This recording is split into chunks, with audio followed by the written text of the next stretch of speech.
तो आज का हमारा प्रश्न है, हम जब करते हैं तो हमारे सामने टीवी के एक्टर और एक्ट्रेसेस जो हैं उनका चेहरा सामने आता है। और दूसरा प्रश्न ये है कि क्यों जो है शास्त्र पढ़ने इम्पॉर्टेंट है।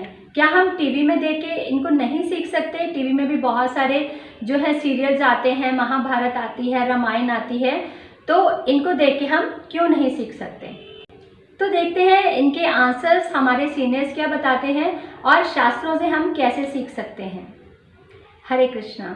मेरा नाम है द्रौपदी करुणा देवी दासी और आप देख रहे हैं मेरा यूट्यूब चैनल प्रैक्टिकल भक्ति ज्ञान। दोनों प्रश्नों के उत्तर जो हैं वो ऑलमोस्ट सेम हैं, क्योंकि हम देखेंगे कि क्या रीज़न है कि हम टीवी में देख के नहीं सीख सकते हैं अगर हम भक्ति मार्ग पर चलना चाहते हैं। अगर सिर्फ हम नॉलेज एक्वायर करना चाहते हैं तो मैं आपको बताना चाहती हूँ कि नॉलेज भी यहाँ पे टीवी में हमें अधूरी मिलेगी या गलत मिलेगी।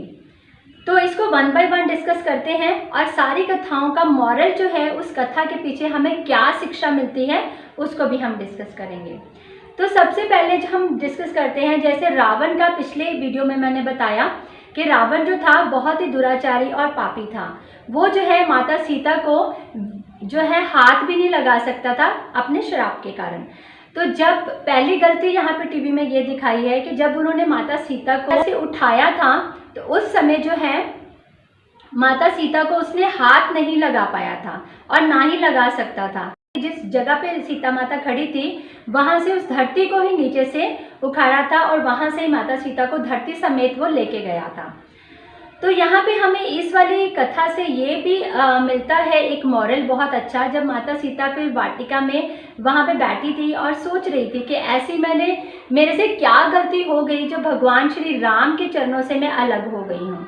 तो यहाँ पे माता सीता जब सोचते सोचते ये समझती हैं कि क्योंकि उन्होंने भगवान श्री राम को छोड़कर भगवान श्री राम को अपने से अलग किया, उनको फोर्स किया कि वो जाएं यहाँ से और सोने का हिरण लेके आएं।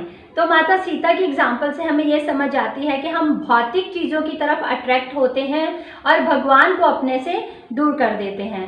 जैसे कि हमें जप करने का समय होता है तो हम फ़ोन देखते हैं या टीवी देखते हैं, या फिर हम जो है और किसी कार्य में संलग्न हो जाते हैं और भगवान को अपने से दूर करते हैं। अगर हमें कहीं घूमने का मौका मिले फैमिली के साथ तो हम हिल स्टेशन जाना पसंद करते हैं क्योंकि वहाँ पे ठंडक है, पर भगवान के पास आना पसंद नहीं करते हैं। ऐसे ही दूसरी एग्जाम्पल हमारे पास द्रौपदी महारानी की है। जब द्रौपदी देवी को चीरहरण हो रहा था तो उस समय जो है बताया जाता है कि उससे पहले द्रौपदी महारानी ने दुर्योधन को बोला था अंधे का पुत्र अंधा, जबकि शास्त्रों में ऐसा कोई भी वर्णन नहीं है। वो बहुत ही सती स्त्री थी और बहुत ही ज़्यादा वेल बिहेव्ड थी। वो कभी भी ऐसा वचन जो है किसी के लिए नहीं बोलती थी। जबकि लास्ट में उसके पुत्रों को मारा भी गया तो अश्वत्थामा को उन्होंने क्षमा कर दिया था, वो इतनी दयाशील थी। तो द्रौपदी महारानी की जो चीरहरण की कथा है उससे हमें ये शिक्षा मिलती है कि हम कई बार बहुत ज़्यादा भगवान को छोड़ के अपने जो रिश्तेदार होते हैं उन पे डिपेंड करते हैं। हमें लगता है कि ये पर्सन हमें बचा लेगा, हमें लगता है कि ये मेरी सहायता करेगा, हमें लगता है कि ये व्यक्ति जो है मेरा बहुत वेल विशर है। पर हमें समझना पड़ेगा कि भगवान के अलावा हमारा वेल विशर कोई भी नहीं है। जैसे द्रौपदी महारानी अपने 5 पतियों के पास जाती है लेकिन कोई भी उनकी सहायता नहीं कर पाया। और साथ के साथ जब उन्होंने अपना भी हमारा जो है कितना सरेंडर है वो भी दिखता है कि जब दुशासन जो था उनकी साड़ी को खींच रहा था तो पहले उन्होंने दोनों हाथों से अपनी साड़ी को अच्छे से पकड़ लिया था और भगवान के नाम का उच्चारण कर रही थी, लेकिन यहाँ पे भगवान प्रकट नहीं हुए। फिर उन्होंने एक हाथ से अपना प्रयास जारी रखा और एक हाथ ऊपर उठा के भगवान को बुलाने लगी, तो भी भगवान नहीं आए जब तक उन्होंने दोनों हाथ ऊपर करके भगवान को नहीं पुकारा। तो भगवान जो है उनकी सहायता करने के लिए आए। हमारे पास यहाँ पे तीसरा एग्जाम्पल है। परीक्षित महाराज जो है जब ऋषि के गले में सांप डालते हैं तो बताते हैं कि परीक्षित महाराज के माइंड को काल ने कंट्रोल कर लिया था, जबकि ऐसा बिल्कुल भी नहीं है, क्योंकि परीक्षित महाराज जो है वो भगवान के अनन्य भक्तों में से एक हैं। उनके ऊपर काल जो है कभी भी कंट्रोल नहीं कर सकता। वो सिर्फ एक लीला थी। उस लीला में परीक्षित महाराज जो है सिर्फ ये चेक करने के लिए जाते हैं, क्योंकि उस समय राजा का एक धर्म होता था कि क्या कोई पखंड तो नहीं फैला रहा है, क्या कोई भक्ति का ढोंग तो नहीं कर रहा है। तो परीक्षित महाराज बस उनको चेक करने के लिए गए थे कि उनके राज्य में जो व्यक्ति भजन कर रहे हैं, कीर्तन कर रहे हैं, क्या वो सच के साधु हैं या पखंडी हैं। तो इस वाली कथा से हमें ये भी शिक्षा मिलती है कि राजा के क्या कर्तव्य होते हैं, एक राजा जो है वो कैसा होना चाहिए और कैसे वो है प्रजा का पालन करें। यहाँ पे फोर्थ एग्जाम्पल है, जब भगवान श्री कृष्ण का जन्म होता है तो वहाँ पे वो पहले लाइट दिखाते हैं, लाइट में फिर वो बाद में भगवान का रूप दिखाते हैं। तो ये जो है पहले तो यही गलत है। और इससे हमें शिक्षा क्या मिलती है, शिक्षा ये मिलती है कि साकार से निराकार उपजता है, साकार से निराकार आता है, निराकार से साकार की उत्पत्ति नहीं होती है। ये एक मैंने वीडियो दिया हुआ है निराकार और साकार वाला, उसमें आप जाके देख सकते हैं, मैं डिस्क्रिप्शन बॉक्स में इसको डाल दूँगी। एक और एग्जाम्पल हमें मिलती है प्रहलाद महाराज की कथा से। जब प्रहलाद महाराज का टीवी में हम सीरियल देखते हैं तो उसमें दिखाते हैं कि जब उनके पिता हिरण्यकश्यप उनको बोलते हैं कि आप खंबे को अपने गले से लगा लो, तो वो थोड़ा सा डरते हैं, टीवी में जो दिखाया है।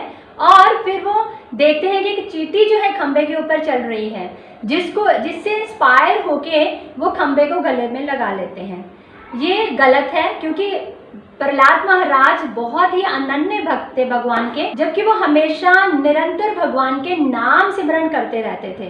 भगवान के नाम में जो थी इतनी रुचि थी उनकी कि वो अपने छोटे छोटे जो 5 साल की आयु के उनके जो फ्रेंड्स थे उनको भी भक्ति में लगाए रखना चाहते थे। तो ये भी इस कथा से हमें ये शिक्षा मिलती है कि नाम और नामी में कोई अंतर नहीं है। अगर हम भगवान का निरंतर नाम लेते रहते हैं तो एक हिसाब से हम भगवान श्री कृष्ण को ही उनका साक्षात दर्शन कर रहे हैं। एक हिसाब से भगवान श्री कृष्ण का नाम लेने का मतलब है कि भगवान श्री कृष्ण के साक्षात दर्शन करना। तो नाम और नामी में कोई भी अंतर नहीं है। तो लास्ट में मैं आपको ये बताना चाहती हूँ कि क्यों हमें जो है ये टीवी सीरियल्स के जो स्टार्स हैं, जो एक्टर हैं, इनका स्मरण नहीं करना चाहिए। पहला कारण ये है कि ये एक्टर्स हैं, ये एक्टिंग करते हैं, इनके अंदर श्रद्धा बहुत ही रेयर किसी में देखी जाती है। दूसरा है कि ये जो है अपना काम पूरा होने के बाद किसी और एक्टिंग में घुस जाते हैं, जो कि विलन का रूप भी हो सकता है, क्योंकि इनका मोटिव पैसा कमाना होता है, श्रद्धा या भाव इनके अंदर नहीं होता है। जैसे मैं आपको 2-3 एग्जांपल्स देती हूँ। एक बार मुझे किसी के घर में विजिट करने का मौका मिला था, तो वहाँ पे जो है कपिल शर्मा शो चल रहा था, जिसमें महाभारत की पूरी स्टारकास्ट जो थी आई हुई थी। तो वो पूरी टीम जो थी अपनी अपनी जो शेयर कर रहे थे कि उस टाइम पे जब महाभारत चलता था तो वो क्या क्या उनके साथ घटनाएं या जो बातें हुई। तो वहाँ पे वो शेयर कर रहे थे कि वो नॉनवेज खा रहे थे, तो कैसे जो था वो नॉनवेज एक दूसरे से छीन के खा रहे थे। तो आप यहाँ से समझ सकते हो कि उनमें कितना भाव होगा और कितने भाव से वो जो है वीडियो बनाते होंगे। दूसरा जो है जो एक्ट्रेस सीता थी, एक बार उसको कहीं जाने का मौका मिला जहाँ वो उस अटायर में नहीं थी जिस अटायर में लोग उसको देखना चाहते थे। जब वो वहाँ पहुँची तो लोगों ने उसका पूरा तिरस्कार किया, और लोगों की जो श्रद्धा है उसको जो नॉर्मल लोग हैं वो हर्ट करते हैं, जिसका ये भी कारण है कि हमें भगवान के विग्रह में अपना मन लगाना चाहिए। आगे मैं आपको बहुत ही सुंदर वीडियो देने वाली हूँ कि भगवान के विग्रह के दर्शन करने का क्या अर्थ होता है। तो आई होप आपको समझ आया होगा कि हमें जो है शास्त्र पढ़ने चाहिए और भगवान के विग्रह के दर्शन करते रहना चाहिए निरंतर, ताकि जब भी हम जप करें तो वो विग्रह के सब रूप जो है हमारे सामने आए। और इससे भी बड़ी बात श्रीला प्रभुपाद हमें बताते हैं कि हमें जो नाम को, हरि नाम को इतने ध्यान से सुनना है कि हमें कुछ सोचना या कुछ समझने की ज़रूरत ही नहीं है, कुछ भी नहीं करना, अपनी बुद्धि को भी बीच में लेके नहीं आना, जस्ट जो भी बोलना है उसको ध्यान पूर्वक सुनना है। आप अपने कान के ऊपर हाथ रख सकते हैं, अगर आप एक फिंगर भी रख के देखेंगे अपने कान पे तो आपको जो आवाज़ आप बोल रहे हो वो आपको अंदर से ही खुद सुनेगी। और अपने मुंह के आगे भी आप हाथ रख के बोल सकते हैं, ऐसे भी हमें जो है अपनी आवाज़ खुद से सुनाई देती है। तो हमें जो है कोशिश करनी चाहिए कि जो हरे कृष्ण महामंत्र हम बोलते हैं उसको साथ साथ में सही। आप सबके चरणों में यही प्रार्थना है कि जो मैं बोल रही हूँ हरि नाम जो है उसको मैं भी बहुत ही ध्यान से उच्चारण कर सकूँ और सुन सकूँ। ये आप सबका मुझे आशीर्वाद चाहिए। Must like and share my videos Don't forget to subscribe and hit the bell icon. I will wait for your valuable comments and also welcome for your valuable suggestions. Thank you so much. Hare Krishna.